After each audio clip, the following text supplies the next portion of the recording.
ಎಲ್ಲರಿಗೂ ನಮಸ್ಕಾರ. ಕರಾವಳಿ ಸ್ವಾದಕ್ಕೆ ಸ್ವಾಗತ. ಇವತ್ತಿನ ವಿಡಿಯೋದಲ್ಲಿ ತುಂಬಾ ಸಿಂಪಲ್ ಆಗಿ ಮಜ್ಜಿಗೆ ಸಾರನ್ನು ಹೇಗೆ ಮಾಡೋದು ಅಂತ ತೋರಿಸ್ಕೊಡ್ತಾ ಇದ್ದೀನಿ. ಬೇಸಿಗೆಗಾಲದಲ್ಲಿ ಈ ರೀತಿ ಮಜ್ಜಿಗೆ ಸಾರಿದ್ರೆ ಹಿತವಾಗಿರುತ್ತೆ. ಬನ್ನಿ ಮಾಡುವ ವಿಧಾನ ನೋಡೋಣ. ಮೊದಲಿಗೆ ನಾನಿಲ್ಲಿ ಅರ್ಧ ಲೀಟರ್ ಆಗುವಷ್ಟು ಗಟ್ಟಿ ಮೊಸರನ್ನು ತಗೊಂಡಿದ್ದೀನಿ. ಚೆನ್ನಾಗಿ ಇದನ್ನು ಬೀಟ್ ಮಾಡ್ಕೋಬೇಕು. ಮೊಸರಲ್ಲಿ ಸ್ವಲ್ಪ ಗಂಟುಗಳಿರುತ್ತಲ್ಲ, ಇದನ್ನು ಈ ರೀತಿ ಚೆನ್ನಾಗಿ ಬೀಟ್ ಮಾಡ್ಕೊಳ್ಳೋದ್ರಿಂದ ಮಜ್ಜಿಗೆ ಸಾರು ಚೆನ್ನಾಗಿ ಬರುತ್ತೆ. ನೋಡಿ, ಈ ರೀತಿ ಚೆನ್ನಾಗಿ ಬೀಟ್ ಮಾಡಿಕೊಂಡು ನಂತರ ಮಜ್ಜಿಗೆ ಸಾರು ಎಷ್ಟು ದಪ್ಪ ಬೇಕು ಅಂತ ನೋಡಿಕೊಂಡು ನೀರು ಸೇರಿಸ್ಕೊಳ್ಳಿ. ನಾನಿಲ್ಲಿ ಒಂದು 3/4 ಕಪ್ ಆಗುವಷ್ಟು ನೀರು ಹಾಕ್ಕೊಂಡಿದ್ದೀನಿ. ನೀರು ಹಾಕ್ಕೊಂಡು ನೋಡಿ, ಈ ರೀತಿ ಈ ಕನ್ಸಿಸ್ಟೆನ್ಸಿ ಮಜ್ಜಿಗೆ ಸಾರನ್ನು ಇಟ್ಕೊಂಡಿದ್ದೀನಿ. ನಂತರ ಇದಕ್ಕೆ ಒಗ್ಗರಣೆ ರೆಡಿ ಮಾಡ್ಕೋಬೇಕು. 1-2 ಚಮಚ ಆಗುವಷ್ಟು ಎಣ್ಣೆ ಹಾಕಿ, ಎಣ್ಣೆ ಬಿಸಿ ಆದಮೇಲೆ ಒಂದು ಅರ್ಧ ಚಮಚ ಸಾಸಿವೆ, 1/4 ಚಮಚ ಜೀರಿಗೆ, ಅರ್ಧ ಚಮಚ ಕಡಲೆಬೇಳೆ, ಅರ್ಧ ಚಮಚ ಉದ್ದಿನ ಬೇಳೆನ ಹಾಕ್ಕೊಂಡಿದ್ದೀನಿ. ಹಾಗೆ ಒಂದು ಒಣಮೆಣಸಿನ್ಕಾಯಿನ ಹಾಕಿ ಗ್ಯಾಸ್ನ ಕಡಿಮೆ ಉರಿಯಲ್ಲಿ ಇಟ್ಕೊಂಡು ಸ್ವಲ್ಪ ಹುರ್ಕೋಬೇಕು. ಚೆನ್ನಾಗಿ ಇದನ್ನು ಈ ರೀತಿ ಫ್ರೈ ಮಾಡ್ಕೊಳ್ಳಿ. ಕಡಲೆಬೇಳೆ ಉದ್ದಿನ ಬೇಳೆ ಸ್ವಲ್ಪ ಕ್ರಿಸ್ಪಿ ಆಗೋ ತನಕ ಫ್ರೈ ಮಾಡಿಕೊಂಡು 5 ಬೆಳ್ಳುಳ್ಳಿ ಹೆಸಳನ್ನು ಜಜ್ಜಿ ಹಾಕ್ಕೊಂಡಿದ್ದೀನಿ. ಹಾಗೆ ಚಿಕ್ಕದಾಗಿ ಕಟ್ ಮಾಡಿರೋ ಸ್ವಲ್ಪ ಶುಂಠಿ, ಸ್ವಲ್ಪ ಕರಿಬೇವನ್ನ ಹಾಕಿ ಇದನ್ನು ಸಹ ಸ್ವಲ್ಪ ಫ್ರೈ ಮಾಡ್ಕೋಬೇಕು. ನಂತರ ಇದಕ್ಕೆ ಖಾರಕ್ಕೆ ಹಸಿಮೆಣಸಿನ್ಕಾಯಿನ ಸೇರಿಸ್ಕೊತಾ ಇದ್ದೀನಿ. ಖಾರ ಎಷ್ಟು ಬೇಕು ಅಂತ ನೋಡಿಕೊಂಡು ಹಸಿಮೆಣಸಿನ್ಕಾಯಿನ ಸೇರಿಸ್ಕೊಳ್ಳಿ. ನಾನಿಲ್ಲಿ 2 ಹಸಿಮೆಣಸಿನ್ಕಾಯಿನ ಹಾಕ್ಕೊಂಡಿದ್ದೀನಿ. ಚೆನ್ನಾಗಿ ಇದನ್ನು ಫ್ರೈ ಮಾಡ್ಕೊಳ್ಳಿ. ಖಾರ ಎಲ್ಲ ಚೆನ್ನಾಗಿ ಬಿಟ್ಕೊಳ್ಳಿ. ನೋಡಿ, ಈ ರೀತಿ ಹಸಿಮೆಣಸಿನ್ಕಾಯಿನ ಫ್ರೈ ಮಾಡ್ಕೊಂಡು ಆದಮೇಲೆ ನಂತರ ಇದಕ್ಕೆ ಒಂದು ಈರುಳ್ಳಿನ ಈ ರೀತಿ ಉದ್ದುದ್ದ ಕಟ್ ಮಾಡಿ ಹಾಕ್ಕೊಂಡಿದ್ದೀನಿ. ಈರುಳ್ಳಿನೂ ಸಹ ಸ್ವಲ್ಪ ಫ್ರೈ ಮಾಡ್ಕೋಬೇಕು. ಈರುಳ್ಳಿ ಈ ರೀತಿ ಉದ್ದುದ್ದ ಕಟ್ ಮಾಡಿ ಹಾಕಿದರೆ ಬಾಯಿಗೆ ಸಿಗ್ತಾ ಇದೆ ಅನಿಸಿದರೆ ಚಿಕ್ಕದಾಗಿ ಕಟ್ ಮಾಡಿ ಕೂಡ ಹಾಕೋಬಹುದು. ನಂತರ ಸ್ವಲ್ಪ ಇಂಗಿನ ಪುಡಿ ಮತ್ತು ಸ್ವಲ್ಪ ಅರಿಶಿಣದ ಪುಡಿನ ಹಾಕೋತಾ ಇದ್ದೀನಿ.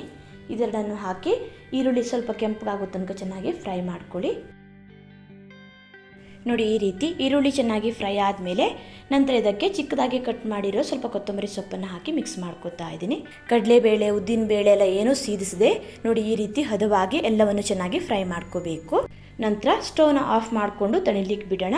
ಸ್ವಲ್ಪ ಇದು ಬಿಸಿ ಆರಿದ ಮೇಲೆ ಮೊಸರು ಮತ್ತು ನೀರು ಹಾಕಿ ಮಿಕ್ಸ್ ಮಾಡಿಟ್ಟಿದ್ವಲ್ಲ, ಅಂದರೆ ಬೀಟ್ ಮಾಡಿಟ್ಟಿದ್ವಲ್ಲ, ಅದಕ್ಕೆ ಸೇರಿಸ್ಕೊಂಡ್ರೆ ಆಯಿತು. ರುಚಿಗೆ ತಕ್ಕಷ್ಟು ಉಪ್ಪು ಹಾಕ್ಕೊಂಡು ಚೆನ್ನಾಗಿ ಇದನ್ನು ಮಿಕ್ಸ್ ಮಾಡ್ಕೊಳ್ಳಿ. ನೋಡಿ, ಈ ರೀತಿ ತುಂಬಾ ಸಿಂಪಲ್ ಆಗಿ ಬೇಗನೆ ಮಜ್ಜಿಗೆ ಸಾರನ್ನು ಮಾಡ್ಕೋಬಹುದು. ಬಿಸಿ ಬಿಸಿ ಅನ್ನಕ್ಕೆ ಈ ರೀತಿ ಮಜ್ಜಿಗೆ ಸಾರಿದ್ರೆ ಒಂದು ತುತ್ತು ಜಾಸ್ತಿನೇ ತಿನ್ನಬಹುದು, ಅಷ್ಟು ಚೆನ್ನಾಗಿರುತ್ತೆ. ಬ್ಯಾಚುಲರ್ಸ್ ಕೂಡ ಇದನ್ನು ಈಸಿಯಾಗಿ ಮಾಡ್ಕೋಬಹುದು. ನಾನಿಲ್ಲಿ ಬಿಸಿ ಅನ್ನದ ಜೊತೆ ಸರ್ವ್ ಮಾಡ್ಕೋತಾ ಇದ್ದೀನಿ. ನೋಡಿ, ಮಜ್ಜಿಗೆ ಸಾರು ಹೇಗೆ ಮಾಡೋದಂತ ನೋಡಿದ್ರಲ್ವಾ. ನಂತರ ಸೋರೆಕಾಯಿನ ಬಳಸಿ ಮಜ್ಜಿಗೆ ಹುಳಿ ರೆಸಿಪಿನ ಮಾಡಿ ತೋರಿಸ್ತಾ ಇದ್ದೀನಿ. ತುಂಬಾ ಸಿಂಪಲ್ ಆಗಿ ಈಸಿಯಾಗಿ ಮಾಡ್ಕೋಬಹುದು. ಅನ್ನ ಮುದ್ದೆಗೆಲ್ಲ ಚೆನ್ನಾಗಿರುತ್ತೆ. ಬನ್ನಿ ಹೇಗೆ ಮಾಡೋದಂತ ನೋಡೋಣ. ನಾನಿಲ್ಲಿ ಮಜ್ಜಿಗೆ ಹುಳಿ ಮಾಡಲಿಕ್ಕೆ ಸೋರೆಕಾಯಿನ ತೊಗೊಂಡಿದ್ದೀನಿ. ಸೋರೆಕಾಯಿ ಬದಲು ಸೌತೆಕಾಯಿ, ಬೂದುಗುಂಬಳಕಾಯಿ ಅಥವಾ ಬೆಂಡೆಕಾಯಿನ ತೊಗೋಬಹುದು. ಇದರಲ್ಲಿ ಅರ್ಧ ಭಾಗನಷ್ಟೇ ಹಾಕ್ಕೊಂಡಿದ್ದೀನಿ. ಸಿಪ್ಪೆನ ತೆಗೆದು ನೋಡಿ, ಈ ರೀತಿ ಸ್ವಲ್ಪ ದೊಡ್ಡ ದೊಡ್ಡ ಪೀಸ್ಗಳಾಗಿ ಕಟ್ ಮಾಡ್ಕೋಬೇಕು. ನಂತರ ಇದನ್ನು ಬೇಯಿಸ್ಕೋಬೇಕಾಗತ್ತೆ. ಕುದಿಯೋ ನೀರಿಗೆ ಸೋರೆಕಾಯಿ ಪೀಸಸ್ನೆಲ್ಲ ಹಾಕ್ಕೊಂಡಿದ್ದೀನಿ. ಹಾಗೆ ಅರ್ಧ ಚಮಚ ಆಗುವಷ್ಟು ಉಪ್ಪನ್ನು ಸೇರಿಸಿ ಚೆನ್ನಾಗಿ ಒಂದ್ಸಲ ಇದನ್ನು ಮಿಕ್ಸ್ ಮಾಡಿಕೊಂಡು ಕುದಿಲಿಕ್ಕೆ ಬಿಡೋಣ. ಸ್ವಲ್ಪ ಉಪ್ಪು ಹಾಕಿ ಬೇಯಿಸ್ಕೊಳ್ಳೋದ್ರಿಂದ ಸೋರೆಕಾಯಿ ಹೋಳೆಲ್ಲ ಸಪ್ಪೆ ಆಗಲ್ಲ. ಜಾಸ್ತಿ ನೀರು ಹಾಕೋಬಾರ್ದು. ಸೋರೆಕಾಯಿ ಎಷ್ಟಿದೆ ನೋಡಿ ಅಷ್ಟು ನೀರು ಹಾಕ್ಕೋಬೇಕು. ಇದನ್ನು ಮುಚ್ಚಿ 5 ನಿಮಿಷ ಬೇಯಲಿಕ್ಕೆ ಬಿಡ್ತಾ ಇದ್ದೀನಿ. ನಂತರ ಇದಕ್ಕೆ ಸ್ವಲ್ಪ ಮಸಾಲೆನ ರುಬ್ಕೊಳ್ಳೋಣ. ನಾನಿಲ್ಲಿ ಅರ್ಧ ಕಪ್ ಆಗುವಷ್ಟು ತೆಂಗಿನಕಾಯಿ ತುರಿ ಹಾಕ್ಕೊಂಡಿದ್ದೀನಿ. ಹಾಗೆ ಅರ್ಧ ಇಂಚ್ ಆಗುವಷ್ಟು ಶುಂಠಿ, ಅರ್ಧ ಚಮಚ ಧನಿಯಾ ಬೀಜ, ಅರ್ಧ ಚಮಚ ಆಗುವಷ್ಟು ಜೀರಿಗೆನ ಹಾಕ್ಕೊಂಡಿದ್ದೀನಿ. ಹಾಗೆ ಸ್ವಲ್ಪ ಕೊತ್ತಂಬರಿ ಸೊಪ್ಪು, ಖಾರಕ್ಕೆ 4-5 ಆಗುವಷ್ಟು ಹಸಿಮೆಣಸಿನ್ಕಾಯಿ, 1/4 ಚಮಚ ಆಗುವಷ್ಟು ಅರಶಿನ ಪೌಡರ್ನ ಹಾಕ್ಕೋತಾ ಇದ್ದೀನಿ. ನಂತರ ಇದಕ್ಕೆ ಸ್ವಲ್ಪ ನೆನೆಸಿಟ್ಕೊಂಡಿರೋ ಕಡಲೆಬೇಳೆನ ಹಾಕ್ಕೋತಾ ಇದ್ದೀನಿ. 1-2 ಗಂಟೆಗಳ ಕಾಲ ಕಡಲೆಬೇಳೆನ ಚೆನ್ನಾಗಿ ನೆನೆಸ್ಕೋಬೇಕು. ಬೇಗ ಆಗಬೇಕು ಅಂದರೆ ಅರ್ಧ ಗಂಟೆ ಬಿಸಿನೀರಲ್ಲಿ ಹಾಕಿ ನೆನೆಸ್ಕೊಳ್ಳಿ. ಕಡಲೆಬೇಳೆ ಹಾಕೋದ್ರಿಂದ ಟೇಸ್ಟ್ ಚೆನ್ನಾಗಿ ಬರೋದಲ್ಲದೆ ಮಜ್ಜಿಗೆ ಹುಳಿಗೆ ಕಲರ್ ಕೂಡ ಚೆನ್ನಾಗಿ ಬರುತ್ತೆ. ಸ್ವಲ್ಪ ನೀರು ಹಾಕ್ಕೊಂಡು ನುಣ್ಣಗೆ ಇದನ್ನು ರುಬ್ಕೊಳ್ಳಿ. ನೋಡಿ, ಈ ರೀತಿ ನೈಸಾಗಿ ರುಬ್ಕೊಂಡು ಇದನ್ನು ಪಕ್ಕದಲ್ಲಿ ಇಟ್ಕೋತಾ ಇದ್ದೀನಿ. ನಂತರ ನಾನಿಲ್ಲಿ ಮಜ್ಜಿಗೆ ಹುಳಿಗೆ 1/4 ಲೀಟ್ರ್ ಆಗುವಷ್ಟು ಮೊಸರು ತೊಗೊಂಡಿದ್ದೀನಿ. ಮೊಸರನ್ನು ಚೆನ್ನಾಗಿ ಈ ರೀತಿ ವಿಸ್ಕ್ ಮಾಡ್ಕೋಬೇಕು. ಮೊಸರನ್ನು ಹಾಗೆ ಡೈರೆಕ್ಟಾಗಿ ಹಾಕ್ಕೊಳ್ಳಿಕ್ಕೆ ಹೋಗಬೇಡಿ. ನೋಡಿ, ಈ ರೀತಿ ಚೆನ್ನಾಗಿ ಬೀಟ್ ಮಾಡಿ ಹಾಕಿ ಮೊಸರನ್ನು ಕೊನೆಗೆ ಸೇರಿಸ್ಕೋಬೇಕು. ಹಾಗಾಗಿ ಇದನ್ನು ಇವಾಗ ಪಕ್ಕದಲ್ಲಿ ಇಟ್ಕೋತಾ ಇದ್ದೀನಿ. ನೆಕ್ಸ್ಟು ಸೋರೆಕಾಯಿ ಚೆನ್ನಾಗಿ ಬೆಂದಿದೆ ಅಂತ ನೋಡೋಣ. 5-8 ನಿಮಿಷ ಸೋರೆಕಾಯಿನ ಚೆನ್ನಾಗಿ ಬೇಯಿಸ್ಕೋಬೇಕಾಗತ್ತೆ. ನೋಡಿ, ಸೋರೆಕಾಯಿ ಕಲರ್ ಕೂಡ ಸ್ವಲ್ಪ ಚೇಂಜ್ ಆಗಿದೆ. ಬೆಂದಿದೆ ಇಲ್ಲ ಅಂತ ಚೆಕ್ ಮಾಡ್ಕೊಳ್ಳಿಕ್ಕೆ ಒಂದು ಸೋರೆಕಾಯಿ ಪೀಸ್ನ ತೊಗೊಂಡು ನೋಡಿ, ಈ ರೀತಿ ಪ್ರೆಸ್ ಮಾಡಿ ನೋಡಿ ಸೋರೆಕಾಯಿ ಚೆನ್ನಾಗಿ ಬೆಂದಿದೆ.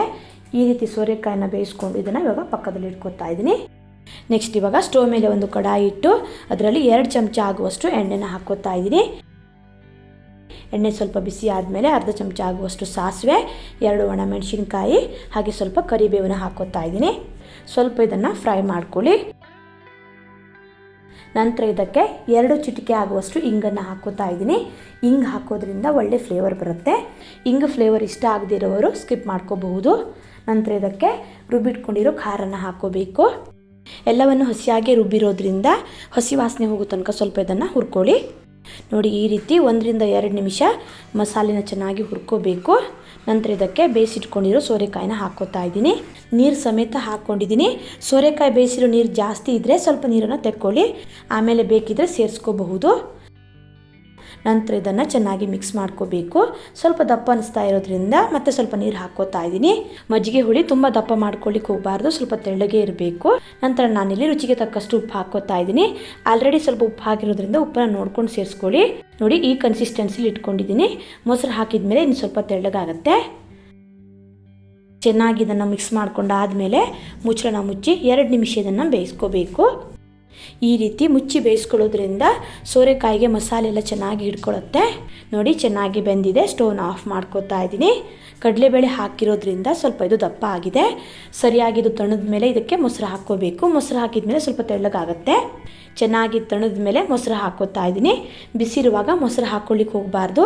ನಂತರ ಚಿಕ್ಕದಾಗಿ ಕಟ್ ಮಾಡಿರೋ ಸ್ವಲ್ಪ ಕೊತ್ತಂಬರಿ ಸೊಪ್ಪನ್ನು ಹಾಕಿ ಚೆನ್ನಾಗಿ ಇದನ್ನು ಮಿಕ್ಸ್ ಮಾಡ್ಕೋತಾ ಇದ್ದೀನಿ. ಮೊಸರು ಸ್ವಲ್ಪ ಹುಳಿ ಇದ್ದರೆ ಚೆನ್ನಾಗಿರುತ್ತೆ. ಮೊಸರು ಸರಿಯಾಗಿ ಬೆರೆಯೋ ತನಕ ಚೆನ್ನಾಗಿ ಇದನ್ನು ಮಿಕ್ಸ್ ಮಾಡ್ಕೊಳ್ಳಿ. ನೋಡಿ, ಮಜ್ಜಿಗೆ ಹುಳಿ ಈ ಕನ್ಸಿಸ್ಟೆನ್ಸಿಲಿದೆ. ಇನ್ನೂ ದಪ್ಪ ಬೇಕನ್ನೋರು ದಪ್ಪ ಮಾಡ್ಕೋಬಹುದು. ತೆಳ್ಳಗೆ ಬೇಕಿದ್ರೆ ಸ್ವಲ್ಪ ನೀರು ಹಾಕ್ಕೊಳ್ಳಿ. ನೋಡಿ, ಮಜ್ಜಿಗೆ ಹುಳಿ ರೆಡಿಯಾಗಿದೆ. ನೋಡಿ, ಈ ರೀತಿ ತುಂಬಾ ಸಿಂಪಲ್ ಆಗಿ ಈಸಿಯಾಗಿ ಸೋರೆಕಾಯಿಂದ ಮಜ್ಜಿಗೆ ಹುಳಿನ ಮಾಡ್ಕೋಬಹುದು. ಇದು ಅನ್ನ ಮುದ್ದೆಗೆಲ್ಲ ತುಂಬಾ ಚೆನ್ನಾಗಿರುತ್ತೆ. ನಿಮಗೇನಾದರೂ ಇವತ್ತಿನ ವಿಡಿಯೋ ಇಷ್ಟ ಆದರೆ ಲೈಕ್, ಶೇರ್, ಕಮೆಂಟ್ ಮಾಡಿ. ಹಾಗೆ ನನ್ನ ಚಾನಲ್ನ ಸಬ್ಸ್ಕ್ರೈಬ್ ಮಾಡಿ. ಪ್ಲೀಸ್ ಸಪೋರ್ಟ್ ಮಾಡಿ. ಮತ್ತೆ ಸಿಗ್ತೀನಿ ಹೊಸ ವಿಡಿಯೋ ಒಂದಿಗೆ. ಧನ್ಯವಾದಗಳು.